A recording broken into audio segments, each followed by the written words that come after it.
Hi folks, welcome back to Isle of Wight Bushcraft. This time out I'll be doing a review of the DD XL Frontline Hammock. So stay tuned.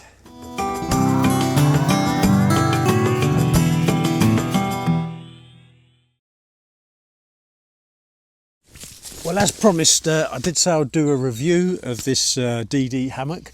So that's what we're going to do in this video, and also going to pass on a few hints and tips. As always, the hammock comes in this its own stuff sack.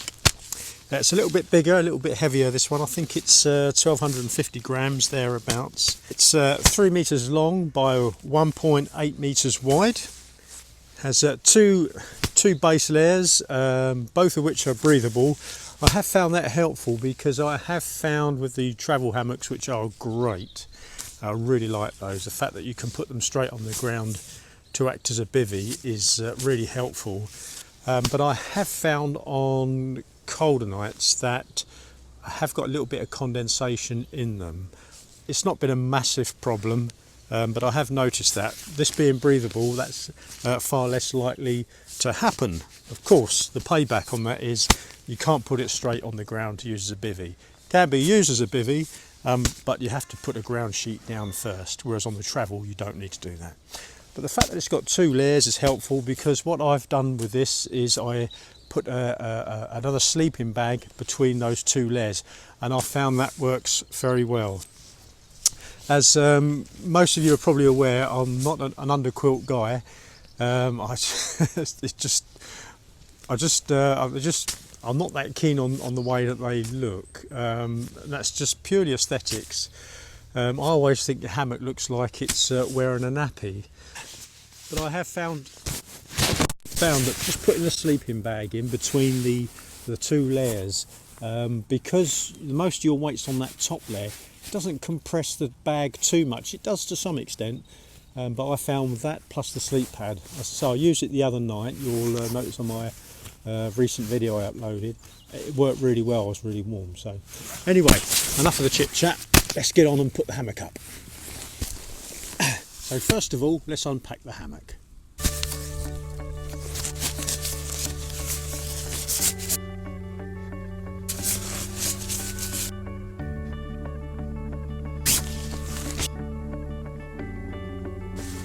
So what I'll do is I'll lay the hammock out on the ground first, give you an idea of the size. Now, as with all the DD hammocks, this hammock does come with a slightly beefier webbing on each end. Masses a load of webbing, as always. I discard that because it's not a lot of use, to be honest. A definite no-no is you would never put that webbing straight to a tree and hang it, not unless you know there's definitely going to be no rain at all. But as you know, that webbing will wick the water down the trunk of the tree into your hammock, so you always need a water break, preferably 2. So I ditch that and I just loop it through the ends and use that as a connection point. I'll just bring you in and show you that. So as you can see here, what I do is I just double thread this through the end of the hammock sleeve in here, loop it, and then tie a blood knot in the end there, and then those 2 attachment points I put a carabiner in, and then these 2 attachment points I just put my carabiner in like so, he says, and the same that side. There we are.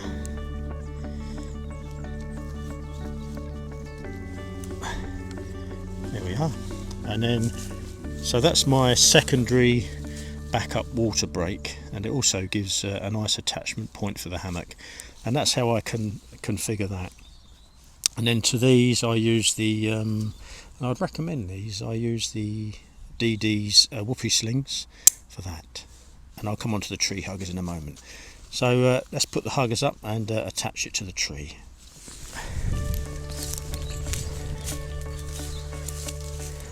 So these are the tree huggers that I've been well, recently acquired, and I've used them last time. Definitely a convert. They call these or some people refer to them as the daisy chains. But very strong, heavy duty hugger. Yeah, really good these. On a thin tree like this, or a thinner tree, you can actually wrap these around 2 or 3 times. So there we are, good to go. So as I said, I do use the DD's own whoopee slings. Never let me down, really good. And I just attach another heavy duty carabiner to the loop end. That's the end with the bead on. And then the other end I connect to the carabiner on the hammock. So, and again, normally I would leave this already assembled, so when it comes out of my hammock bag, it's just clip onto the tree huggers and ready to go. So there we are. I'm going to select this this loop here. See why they called them daisy chains. And I've got my whoopee sling connected to this, so it's just a case of turn that round, just straight into there. Just another little tip: I always leave these facing downwards so that the rain or water will drip. So that's that end. We'll just connect the other end and we're ready to suspend our hammock.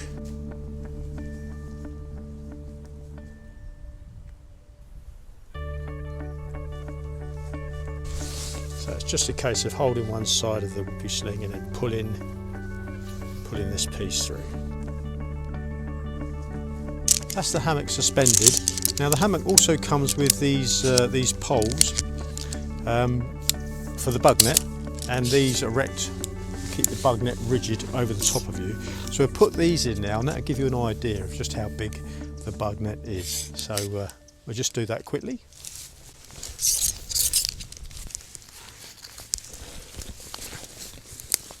So all we do is there's a sleeve that goes around the bug net. We just insert these poles into the sleeve, like so.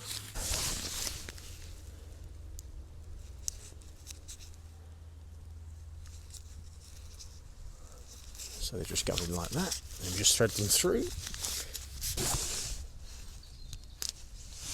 These are the tabs of the bug net poles go into. You've got 1 or 2. You can select from which. I go the inside one. It just gives a little bit more rigidity. And you've got these on each corner of the hammock. Now all we do is the same the other side.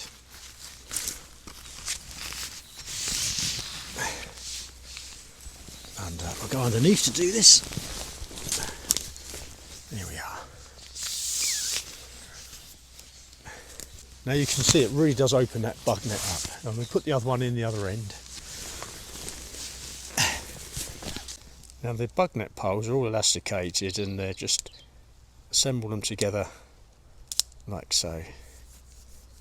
And it's as easy as that.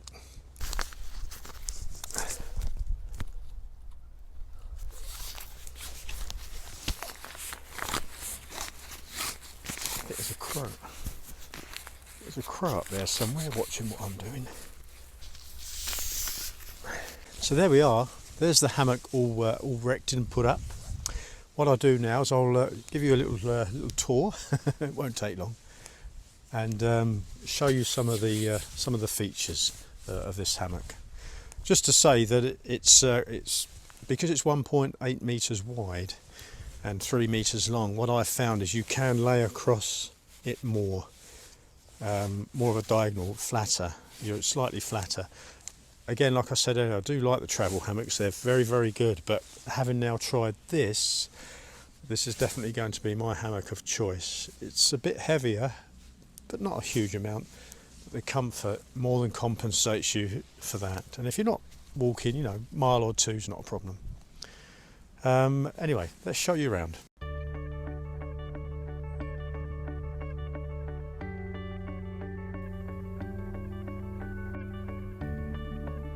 Here's inside the hammock. As you can see, very spacious, and that bug net is right above you, so you've got loads of room.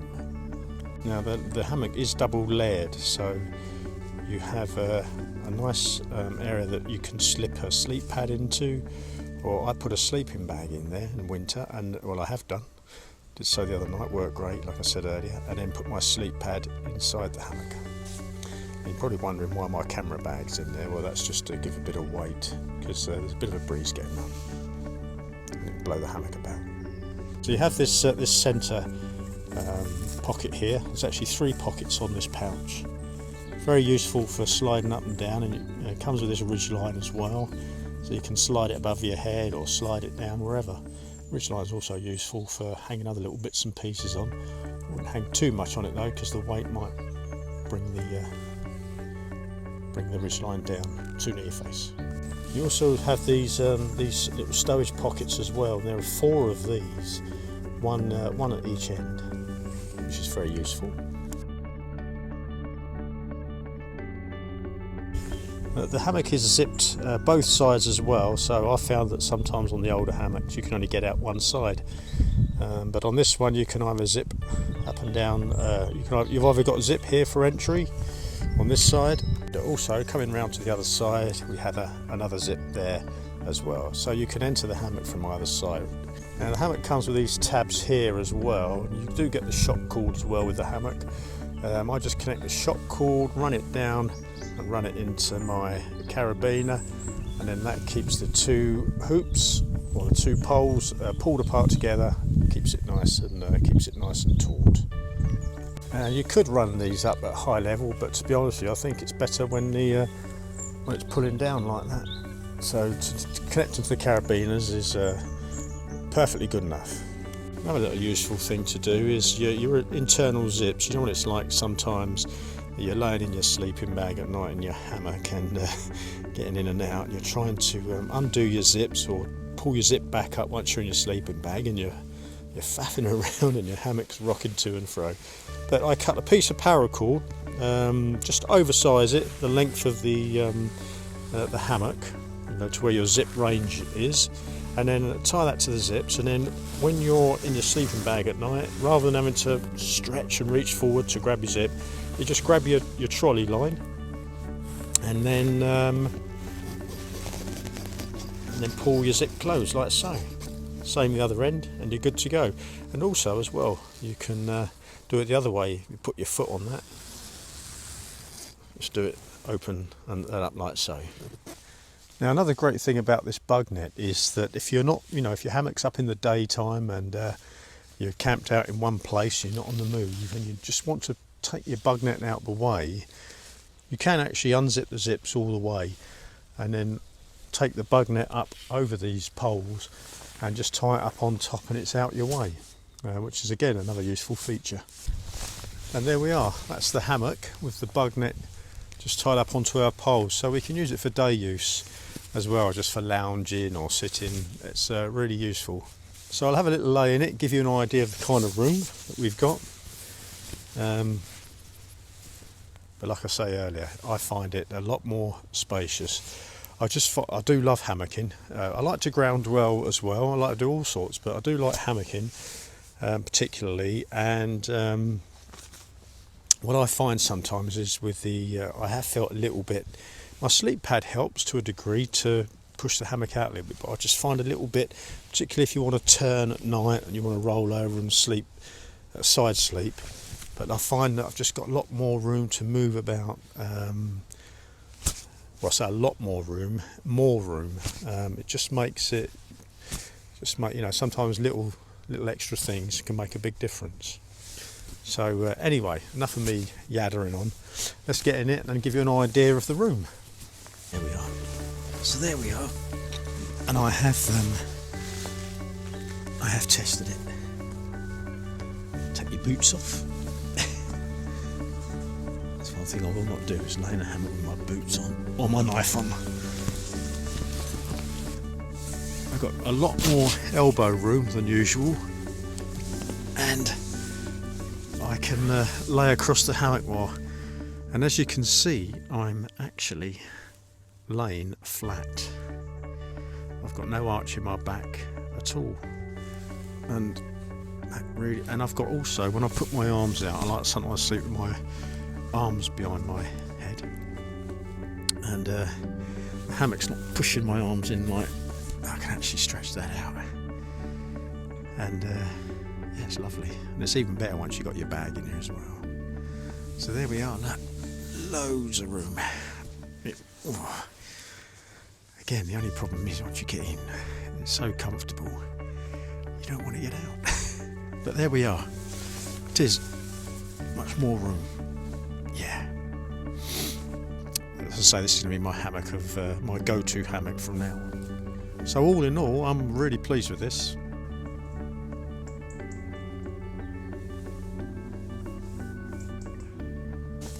Well, there you go, guys. That's a review of the DD Frontline XL Hammock, and I hope you found that helpful. If you're thinking of going this route, personally, I can recommend them. I'd recommend this to my best buddy. Very good hammock, bit more spacious and roomy. This is going to be my go-to hammock from now on.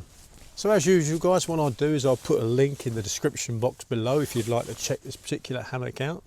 The DD Frontline XL. I got this particular one in multicam. They do them in olive green as well, which is £10 cheaper. And thanks again for joining me, folks. All being well, I'll see you on the next video. Take care. Bye for now.